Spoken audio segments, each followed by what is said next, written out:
નમસ્કાર સજ્જનો, સ્વાગત છે આપનું અમારી યુટ્યુબ ચેનલ ક્રિએટિવ ગુજરાતી ઉપર. તો સજ્જનો, ગયા વીકની જે વીકલી કેન્ડલ બની છે ને, તે ઇન્વર્ટર હેમર કેન્ડલ બની છે. જો તે કેન્ડલ એક્ટિવ થઈ જાય તો માર્કેટ નીચે જવાની શક્યતા નકારી શકાય નહીં. હવે આપણે જોઈએ કે આવતા વીકમાં શું થાય છે. દોસ્તો, ગઈકાલે જે વિડીયો અપલોડ કર્યો હતો ને, જે સોના ચાંદીના ઘરેણાનો વેપાર કરતા વેપારીની કાર્ય પદ્ધતિ અને પોલિસી ઉપર ચર્ચા કરી હતી, જેમાં અમારા નિયમિત દર્શક એવા એક સજ્જને કોમેન્ટમાં એવું લખ્યું છે કે સેબીનો ડેટા એવું કહે છે 93% ટ્રેડર નુકસાન કરે છે. તો ભાઈ, વાત તો આપની સાચી છે. હું પણ આપની સાથે 100% સહમત થાઉં છું. સેબી પાસે પરફેક્ટ ડેટા છે જે આંકડા સાથે કહે છે.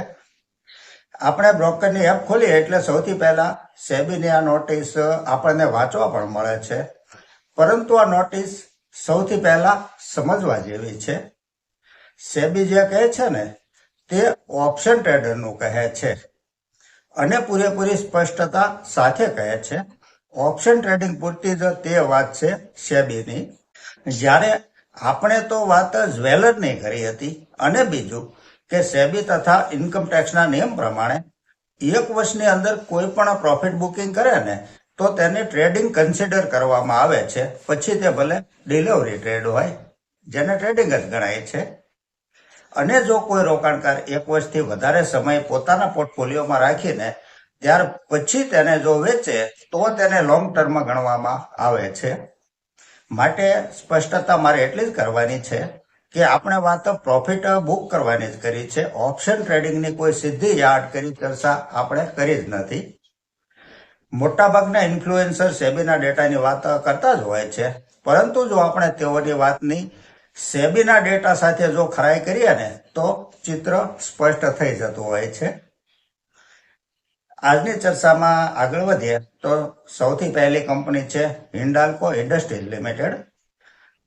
બિરલા ગ્રુપની આ એક શાનદાર કંપની છે. નિફ્ટી 50નો એક પાર્ટ છે. કુમાર મંગલમ બિરલા આ કંપનીના ચેરમેન છે. 1,85,000 કરોડની માર્કેટ કેપ છે. સ્ટોક પ્રાઇસ 824 રૂપિયા છે. પી રેશિયો 10.70 છે. ROCE 14.80% છે અને ROE 14% છે. ડિવિડન્ડ યીલ્ડ 0.61% છે.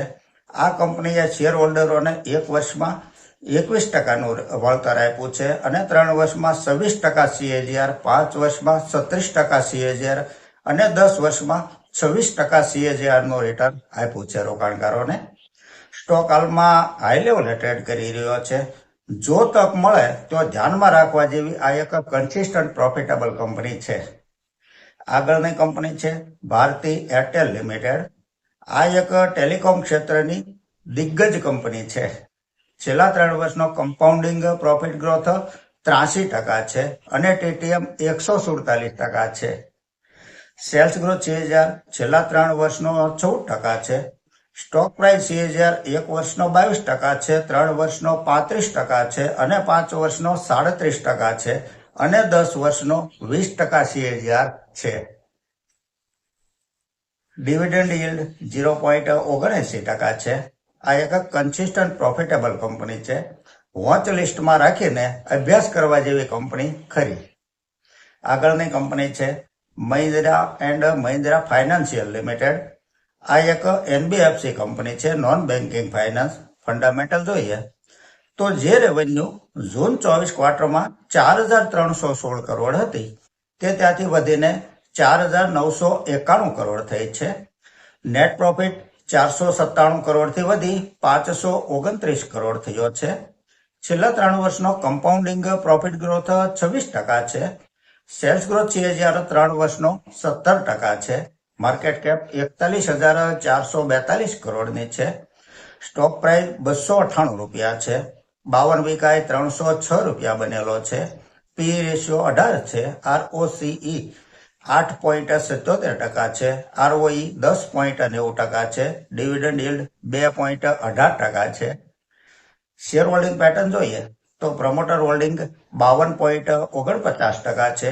FIIનું હોલ્ડિંગ 9.60% છે. ડીઆઈઆઈનું હોલ્ડિંગ 32.29% છે અને પબ્લિકનું હોલ્ડિંગ 5.58% છે.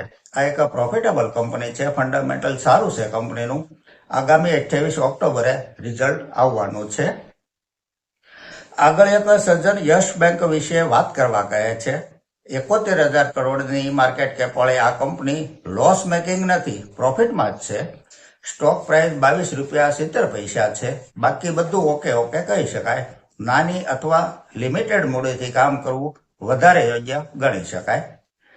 આગળ એક સજ્જન આરપીપી ઇન્ફ્રા પ્રોજેક્ટ ઉપર વાત કરવા કહે છે.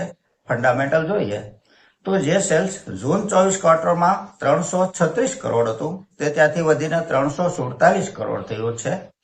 નેટ પ્રોફિટ 17 કરોડથી ઘટીને 11 કરોડ થયો છે. છેલ્લા 3 વર્ષનો કમ્પાઉન્ડિંગ પ્રોફિટ ગ્રોથ 132% છે, પરંતુ ટીટીએમ -5% બતાવે છે. સેલ્સ ગ્રોથ 3 વર્ષનો 22% છે અને ટીટીએમ 0 છે. તેનો અર્થ એ થાય કે છેલ્લા 1 વર્ષથી કંપનીનું પરફોર્મન્સ નબળું છે. નાની માર્કેટ કેપ વાળી આ કંપની રિસ્કી, જોખમી કહી શકાય. આગળની કંપની છે કેસ્ટ્રોલ ઇન્ડિયા લિમિટેડ. એક સજ્જન વાત કરવા કહે છે. આવતી તારીખ 4 નવેમ્બરે કંપનીનું રિઝલ્ટ આવવાનું છે. કંપની પ્રોફિટેબલ છે. સેલ્સ પ્રોફિટનો ગ્રોથ સિંગલ ડિજિટમાં છે. માર્કેટ કેપ 19,732 કરોડની છે. સ્ટોક પ્રાઇસ ₹199 છે. 52 વીકાએ ₹252 બનેલો છે. પી રેશિયો 20.60 છે. આરઓસીઈ 55% છે. આરઓઈ 41.80% છે. આ કંપનીની જે ડિવિડન્ડ yieldડ છે ને તે 4.24% છે. જો આપના પોર્ટફોલિયોમાં હોય તો આપ હોલ્ડ કરી શકો છો. આગળની કંપની છે ઇમામી પેપર મિલ્સ લિમિટેડ. એક સજ્જન વાત કરવા કહે છે. સ્ટોક પ્રાઇસ ₹97 છે. માર્કેટ કેપ 590 કરોડની છે. એક માઇક્રો કેપ કંપની છે. આવતી તારીખ 31 ઓક્ટોબરે રિઝલ્ટ આવવાનું છે. જો રિઝલ્ટ સારું આવે તો કંપનીમાં ઇન્વેસ્ટ રહેવાય, નહીતર એક્ઝિટ લઈ લેવાય. તો સજ્જનો, આ સાથે આજની આ ચર્ચા અહીં પૂરી કરીએ છીએ. જો આપને આજની આ ચર્ચા પસંદ આવી હોય તો લાઈક કરજો, શેર કરજો, મારી ચેનલને સબસ્ક્રાઈબ કરજો. નમસ્કાર.